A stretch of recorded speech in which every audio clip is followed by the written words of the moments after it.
Hi, I'm Jenny. I had 23 years of chronic pain. 5 years ago, I couldn't walk more than 3 blocks. Now I hike easy 12 miles, salsa, pickleball, all the things. Hi, my name is Alec Casson. I'm a former semi-pro cyclist, and I used to be partially bedridden on strong painkillers. And now I do 500-mile bike trips without even thinking about my back. I used to suffer from chronic back pain, and it was difficult to get out of bed. And now I run every day and play with my daughter. I received a diagnosis of long COVID. I couldn't walk or talk. Now I can run, I can dance. I was diagnosed with tendonitis in both of my wrists. And now I can sit all day long at my computer and run my unable company. to get out of bed. Now I can rock climb. Like I'm stronger and better. I don't feel as afraid. Jump. I can do anything I want. Recovery from knee pain was dramatic and overnight. I could say 17 migraines a month to none. Just about to run my first full marathon. I performed on Broadway with no pain. Now there's nothing I can't do. It's a whole new life.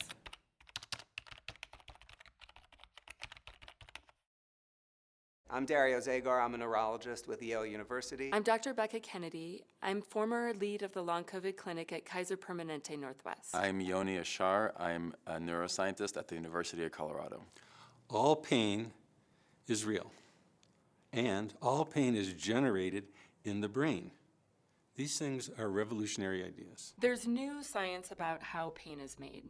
Pain is not made out in our body by our nerves. So if you put your hand on a hot stove, the hand actually sends signals up through the nerve pathways into the brain. The brain picks up on that neurochemical message and then begins to communicate with other parts of the brain saying, hey, I think we've got a problem here. We need to pay attention to this. Most of the time, the brain does a pretty good job at letting us know when there's a threat or injury to the body and creating pain to protect us. You know, don't touch the fire, it's hot. But sometimes the brain gets confused. I think it's helpful to think of the idea of safety and threat. We now are learning that pain is really a protector. It's a signal from the brain that we are in danger. And that when it feels like it is under threat, which may happen because at times it was, it can continue to perceive sensations or feelings or experiences as being threatening. Coughing is a good one. Let's say you're sick, you have phlegm in your system, and you need to get it out. So your body, as a survival mechanism, we've developed the capacity to cough. So maybe 15 years ago, I got a virus and I was coughing, and that's, quote unquote, a danger signal or my body's way of alerting me to a certain threat. And for 2 weeks I was coughing, right? There was an actual reason for it.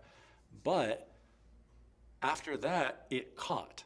So even after the danger or the threat was gone, my brain was actually still interpreting danger. So I developed a chronic, what we call neuroplastic cough, where I was actually coughing for the next 3 or 4 months. There was no reason for it. My brain was actually interpreting danger where there was none, and I was coughing. And when I realized that it was essentially a false alarm, I was able to overcome it. The Boulder Back Pain Study found that of the people we treated with chronic back pain, average duration of pain was 10 years. 3/4 of them were virtually pain-free in 1 month. In a study at Harvard, Mike Donino, our colleague, found that 2/3 of the people he treated, again with chronic low back pain, were virtually pain-free within a couple months. In my recent study at UCLA, nearly 2/3 of patients with chronic musculoskeletal pain had a clinically significant improvement. At Northwestern University, they scanned the brains of people who had recently injured their backs, and they found that the brain activity associated with back pain was in the pain processing parts of the brain. But then they followed these people for 1 year, and half those people got better, but the other half had developed chronic pain. And when they scanned their brains again, they found that the pain had shifted to a set of regions related to emotion and learning and meaning making, and they basically caught on camera, using a brain scanner, this transition from acute to chronic pain, suggesting that once the pain has shifted to these other set of brain regions, its activity in those regions can cause the pain to continue on loop. The fear of the symptoms is a really big driver. It's what the loop basically is you have the symptoms trigger the fear of the symptoms triggers the fear. Pain gets really learned in the nervous system, and just as we can learn symptoms, we can unlearn them. I thought, there's no way. There's actually no way I can change my brain and address these incredibly severe and debilitating symptoms. You know, it's understandable to have doubts about this. This is new science. What we're doing here is on the forefront of biomedical science.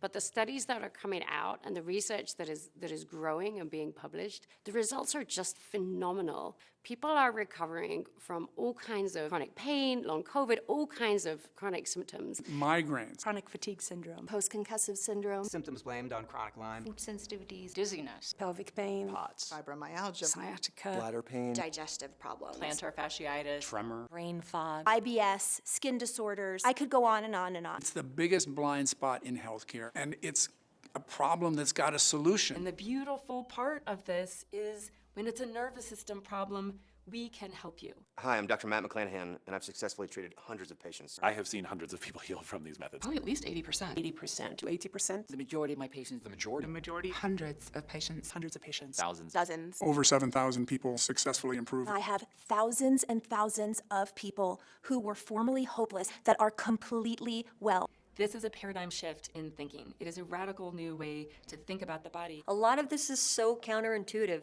to everything we've ever done. My patients tell me this is a real revolution. I can't believe how limited of a life I lived and how tragic my future looked. We're going to look back at the way we treat chronic pain now, the way we look at, using leeches in the Middle Ages.